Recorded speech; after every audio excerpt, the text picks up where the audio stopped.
Gary Trent outside to Mihalik. Extra pass. Boucher open for three. He's been lights out tonight. And it continues.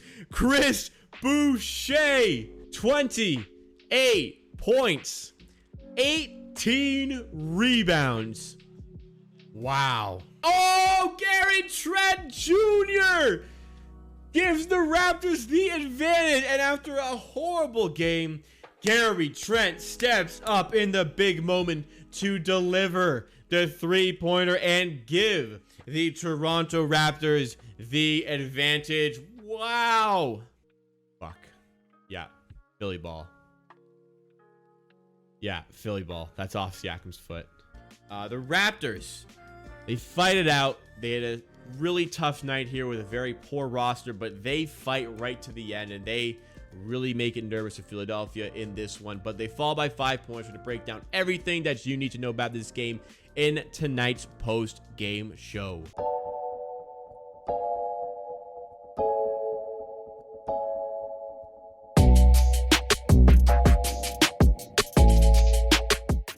Welcome everybody to the post-game show. The Raptors just lost 114-109 to the 76ers, and honestly, given the roster the Raptors were dealing with tonight, given the fact they had to use those emergency players still, they still don't have quite their starting lineup back. What a performance. I thought against the Cavs that we'd lose by like 20-something. We ended up losing by 45. And this one I thought we'd lose by like 10 to 15, and we ended up only losing by 5, and we were right in it to the end.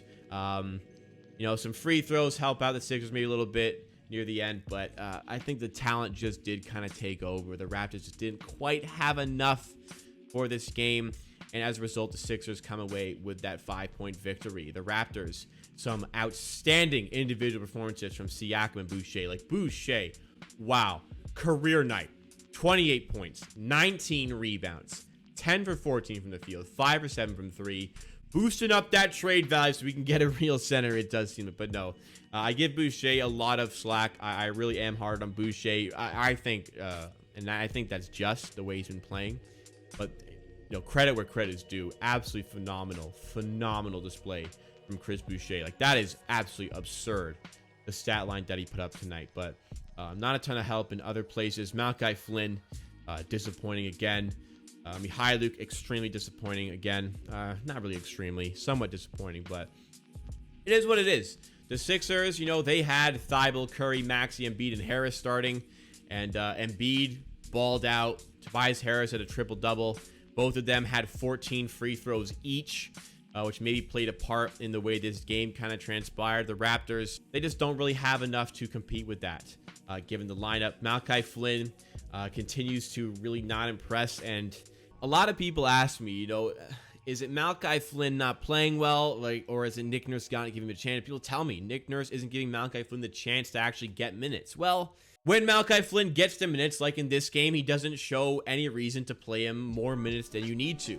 And whenever he gets those little 5-minute cameos in games, no choice but to take him off because he just isn't influencing the game in any way whatsoever. But let's take a look at the way this game unfolded statistically. So shooting wise, we weren't at our best. Philly did shoot the 3-ball well, which did contribute a lot to their victory tonight.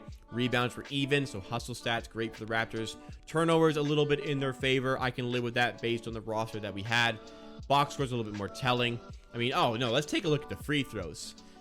So the 76ers shoot 38 free throws tonight. Wow. Raptors shoot 22. Wow. There's your difference. 14 and 14 for Harris and Embiid. They make most of them. Embiid, we didn't really have anybody who could stop Embiid tonight. He has 36 points. Harris with a 19-point triple-double. Only 3 for 12 from the field, however. The free throws really helped him in that endeavor.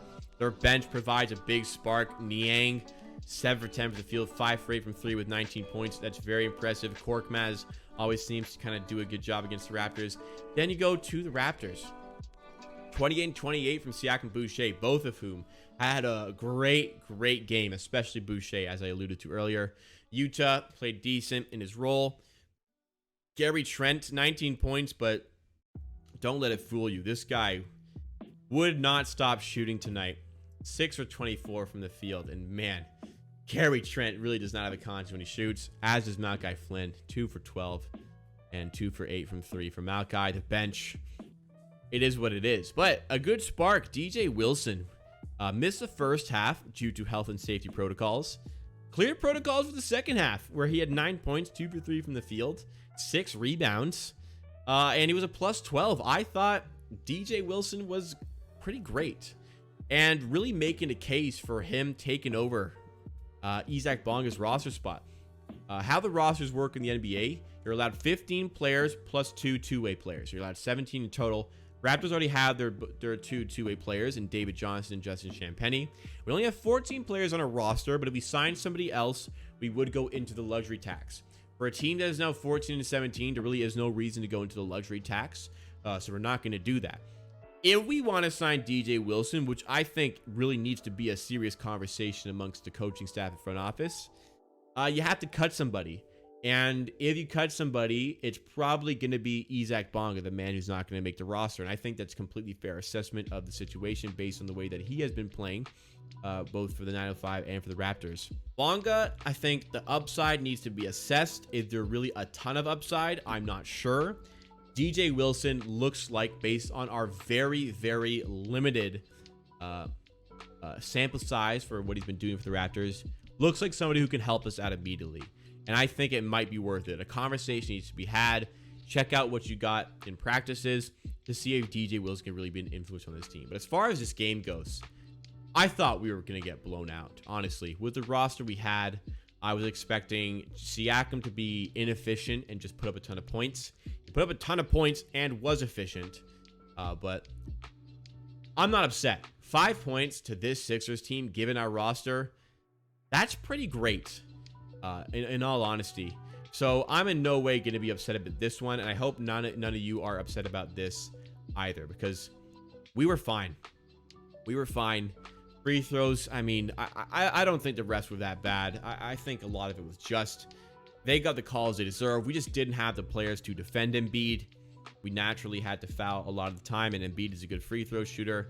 It is what it is. The Raptors are in the midst of a crisis with the health and safety protocols.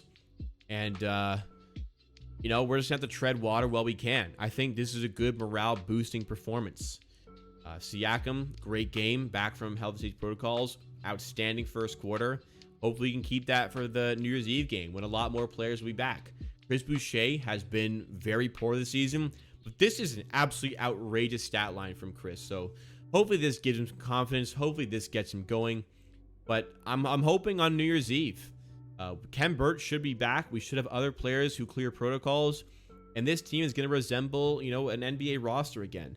Will that include any of the emergency players? It could include DJ Wilson, but we are going to have to see. But I'm excited to see this team back together. It's a damn shame. We were 14-15 and had that game scheduled against the Magic on December 20th. That would have been probably the game to get us back to 500. That game gets postponed. The next couple of games we play after Chicago got postponed as well, we're with a bunch of G Leaguers. So it's a shame. However, it is what it is. A lot of NBA teams trying to deal with the circumstances. We're doing our best. Maybe we did find a hidden gem in DJ Wilson here, but we'll have to see by New Year's Eve what happens. But keep your heads up here, Raptors fans. What a great performance from the guys. They did what they could, just did not quite come off, and I'm going to live with that. So thanks so much for watching this post-game show. You can catch a post-game show for every single Raptors game on this channel, Amateur Clips. Make sure you're watching these streams live, watch-alongs on Twitch, twitch.tv/amateur sports, link in the description. Like this video as well to show your support, let other people know it's a video worth watching, and subscribe for more like this. Get this channel to 500 subscribers, and I'll see you again next time for another video.